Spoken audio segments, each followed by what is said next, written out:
Taking a week off training can do you the world of good. And when you're on holiday, taking your mind off of it and just thinking about other things that aren't related to fitness.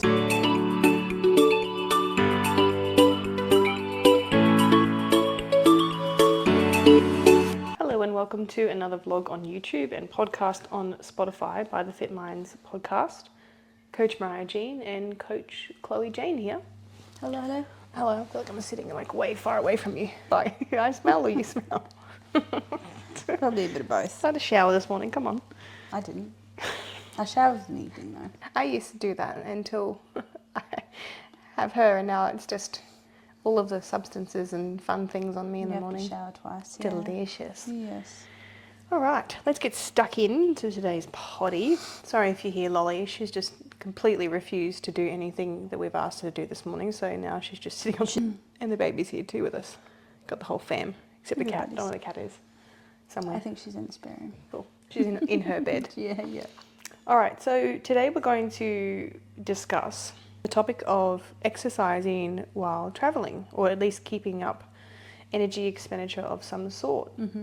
I'm sure that most people would experience, if they're on track with a training program, a little bit of anxiety in relation to going away. And especially like I used to hate it because you find your groove, you're training, you're eating well, and then all of a sudden it's school holidays and you've got a trip planned and you're like, well, shit. Yeah, Christmas period, or people can turn into the mentality of fuck it. Yeah. I think certainly there's a time and place for taking time off training. Mm-hmm. When you're going on a holiday. Good example, we went to the Whitsundays for your baby moon. Our baby moon and my birthday kind of combination thing. And I'd been training for 12 weeks straight while pregnant. And so it was just... It was nice to do nothing. It was a time to have a week off training. I think I went to maybe the hotel gym, resort gym once or twice. But just because it was raining, there wasn't much to do. You were bored. I was bored, yeah. But outside of that, I think that to start off the podcast, first think about whether or not you might be due for a week off.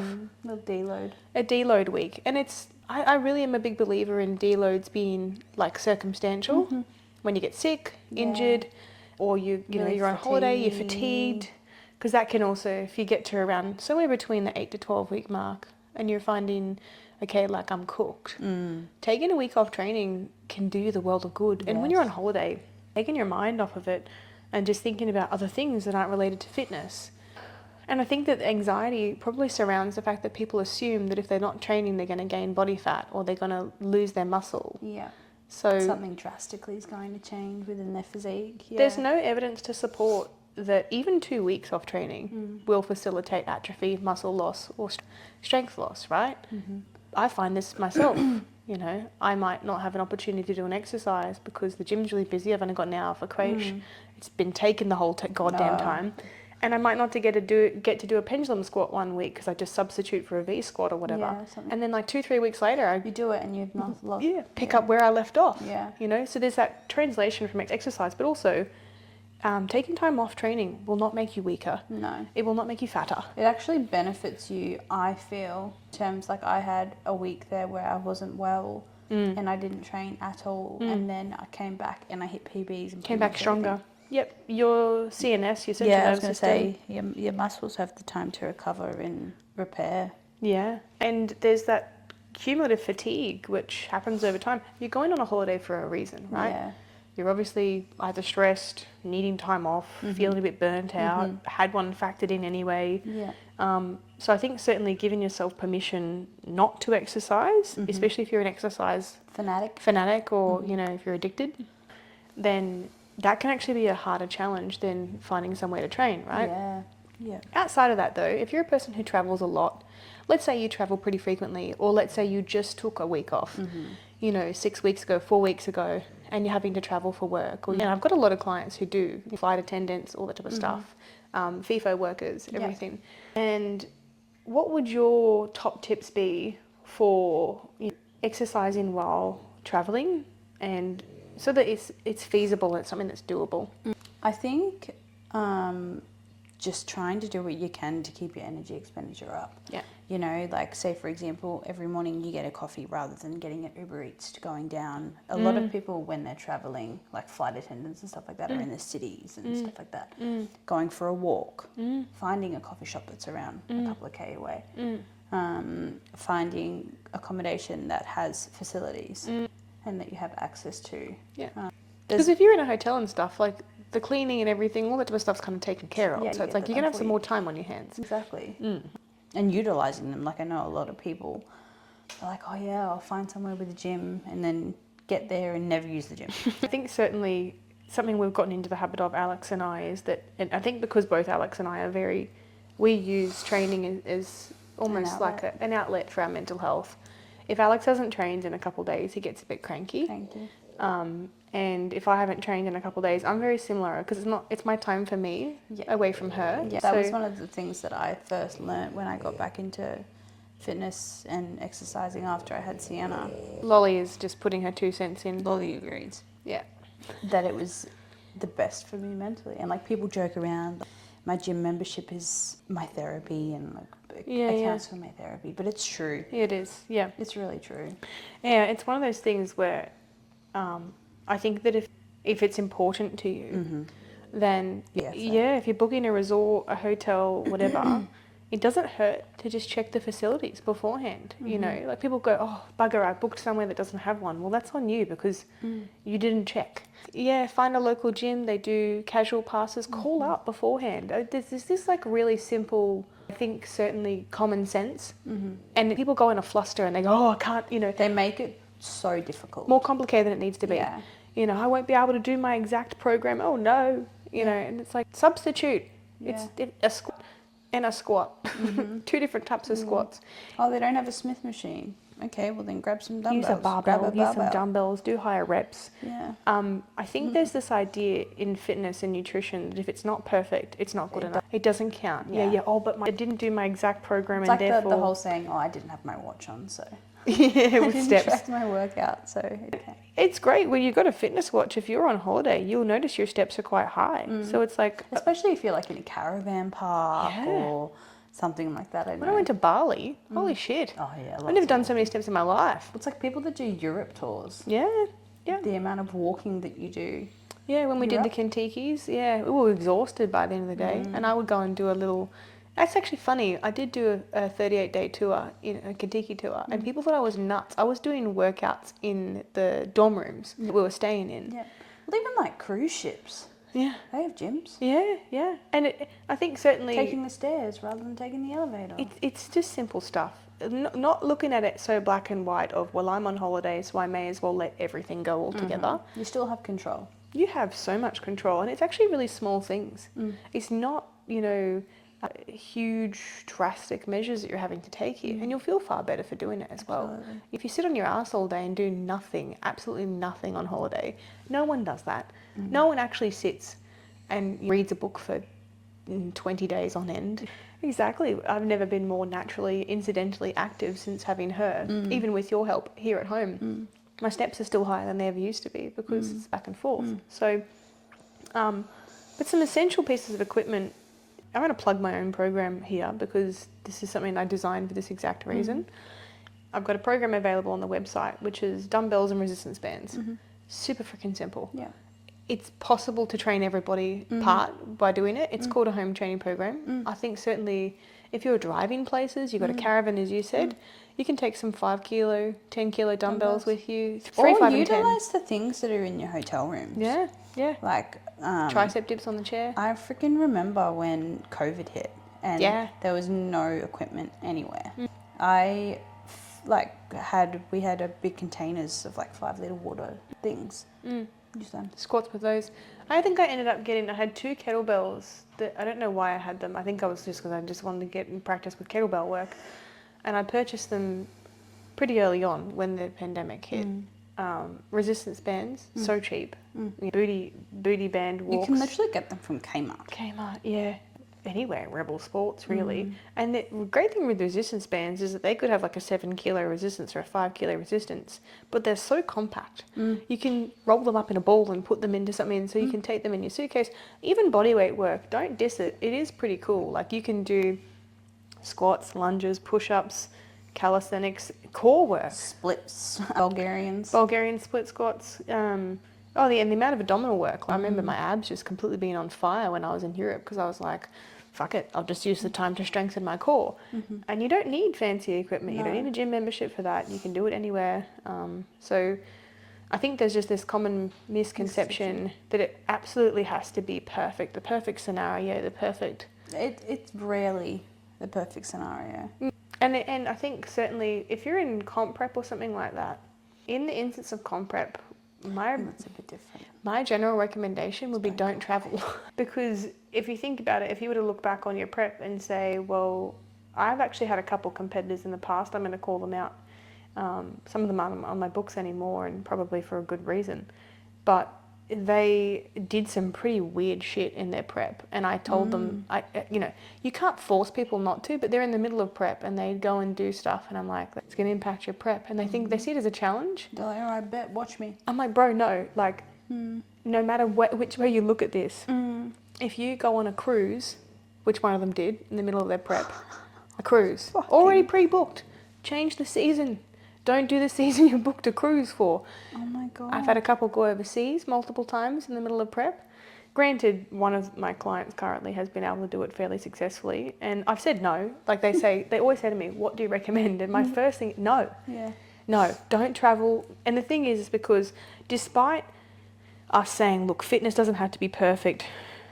When you're in prep, it's a whole different ballgame. If it's everyday lifestyle, you're not going to go backwards. When you're in prep, you're not going to go forwards. No.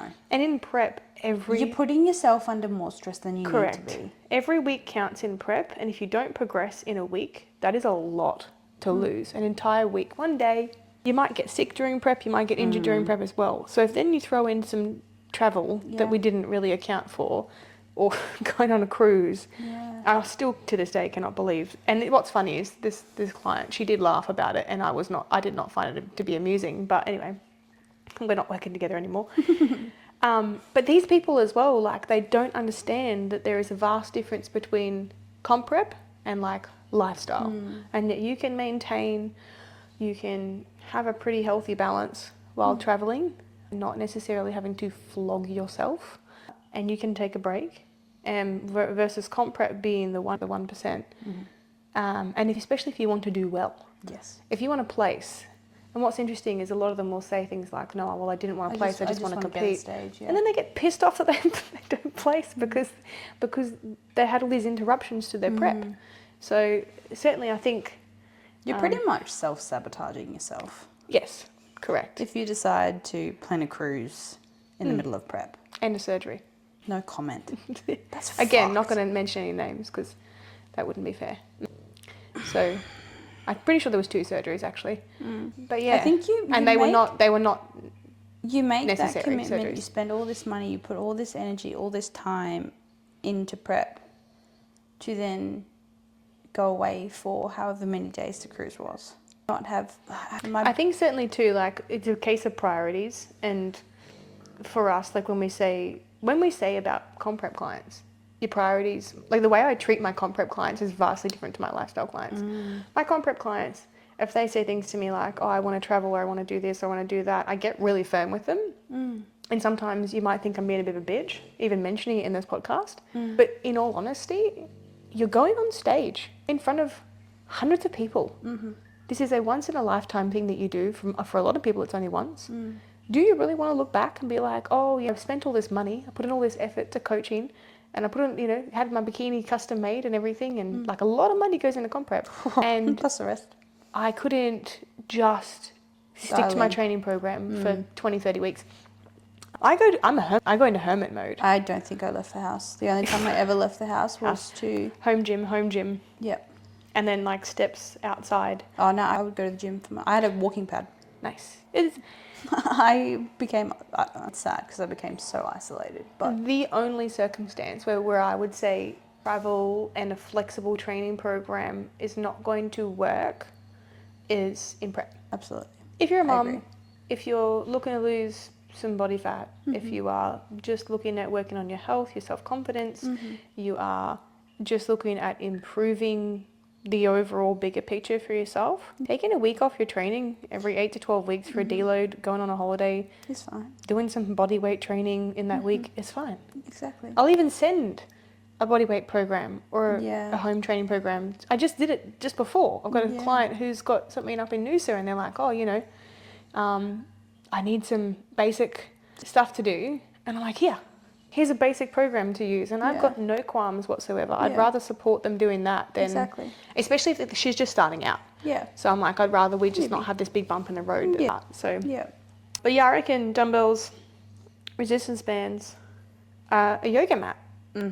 Underrated, because how many hotel rooms have you gone to do something on the floor of and gone, ow, that hurts? I once tried to do sit-ups in a bed. Oh, I've tried. Funny story. There would be times when I was like 13, 14 and you'd be still awake at like 2 a.m. in the morning and you'd be watching some video about some fitness thing and then you'd get out of bed and you'd do some little home workout things at like 2, 3 o'clock Do you in the know what's morning. funny is I've done this before. I did it all the time. At midnight. And then your mum and dad would come in, mum or dad would be like, what the fuck are you doing? Or I've got something, an embarrassing story. I've never told anyone this. Here we go, you're about to tell Lord. I don't know, I think my parents were away because they were away a lot when I was a teenager, which I shouldn't admit to, but they really were. Not great for a 15, 16-year-old who's left her own demise. I did hold a few parties at my house. I was going to say, what? Oh man, it got hectic. Anyway, speaking of body weight training and watching random videos, did you ever one of those old cameras that like the silver cameras? That, and they had a timer and beep, down and. So I had this old camera because I was like always go out and get the latest camera. Yeah. And I would, and I had a Supre. No, it was a little hoodie thing and like a little pair of booty shorts. It was pretty cute. Oh wow. Black and pink. Cute. And I used to do taekwondo back in the day. So I did a lot of high kicking and stuff like that. And I was a smoker as a 16-year-old. My parents didn't know, but I was definitely a smoker. I have these photos somewhere on my laptop of me like... Please don't tell me you had a fag in your mouth and you were doing like, fuck, oh my God. I was smoking, the epitome of health. Smoking and doing like high kicks and like shadow boxing.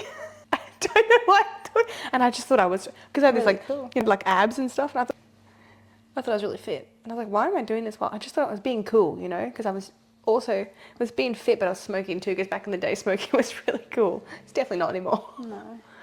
But yeah, that was my experience of, so I get it. And I think it was midnight. Yeah.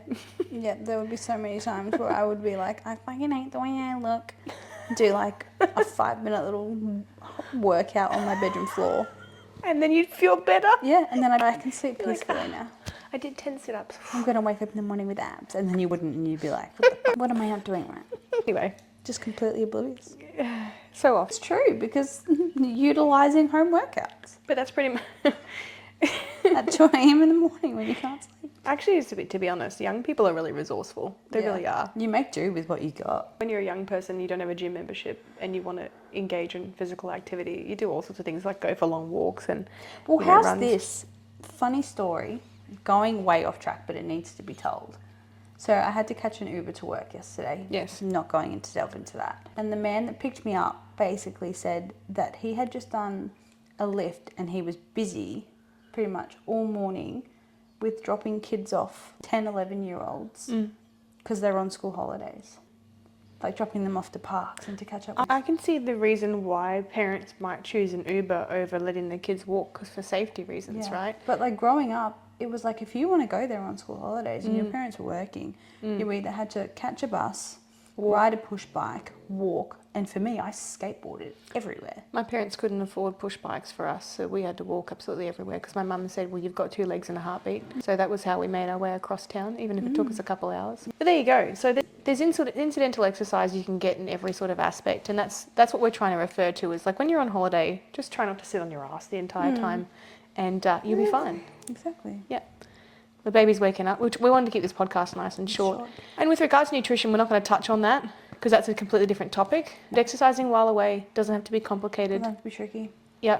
It's only as complicated as you make it. And you can Yes. improvise or take a motherfucking break and ask your coach, Your coach might even say, "Yep, we're due for a deload. Why not?" Utilize your surroundings. Have a couple sessions instead of, find some happy medium in the middle. Doesn't have to be Well, I know 5. there's lots of parks around, little gym parks as well. Through COVID, when I was in prep, we got 2 or 3 lockdowns in my prep, and I no joke, went to the local park and was doing tricep dips on the bars and chin-ups and stuff, and that was my workouts for the day. So yes, you become resourceful, but honestly, you don't need fancy bits of equipment. No. You don't need to go all out. No. And you can probably honestly find basic programs on the freaking internet A YouTube video. for free. Yeah. Half the time. Yeah. But that's about it from us. We're going to finish up. We have one of the most distracted babies in the whole world here. Say hi, everybody. We were aiming to do a couple of short podcasts because we've got the shows coming up. Yes.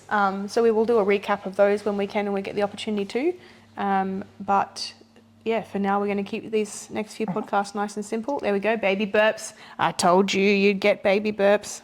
She's awake now. She's looking at the camera. She's actually pretty good in podcasts. I think that we're going to have this. It's just burps and... just- I mean, I'm surprised she's not screaming. Burps and awkward stares. And now she's looking directly at the camera. Hey, she's going to be a little influencer. Yeah. Heaven forbid. I mean, mummy's in front of the camera all the time, yeah. All right, guys, thanks a lot for tuning in. If you've got any questions about exercising while Or if traveling, you're going away. yeah, Yeah. swing us a message. Talk to us as your coaches, like if you're our clients, if you're not our clients as well, more than happy to work with you. But yeah, if you've got a small space to work with, I'm talking if you can swing a cat, don't swing a cat. Okay. That's the old saying, if you can swing a cat, if you can't swing, space, I can't swing a cat in here. It's a very Aussie, very old-fashioned saying. I would never swing a cat, literally. But swing a cat, so then you've got room to move with. If you can swing a cat in a room, now I'm going to get done for animal cruelty online. I don't actually swing cat. I've got a cat, I love her very much. If anything, she'd swing me. She's vicious. She is.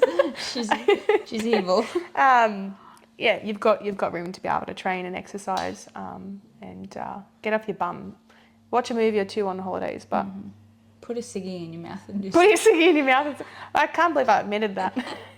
I don't smoke anymore. It's been a long time. I think it's been 11 or 12 years since I've had a cigarette. Yeah. So, yeah, it's been a very long time. But, yes, back when I was a very uneducated young person. Oh, I'm going to use that against you now. Thank you. Yeah. Oh, look, honestly, there's plenty more stupid things I did as a kid. And this is do what we say, not what we did. Yeah. Do. Did, yeah. We're too old for that now. Yeah. All right, thanks a lot, guys. Thanks for tuning in. Say bye. Looking forward to doing another one for you soon. Bye. Bye-bye. Bye-bye.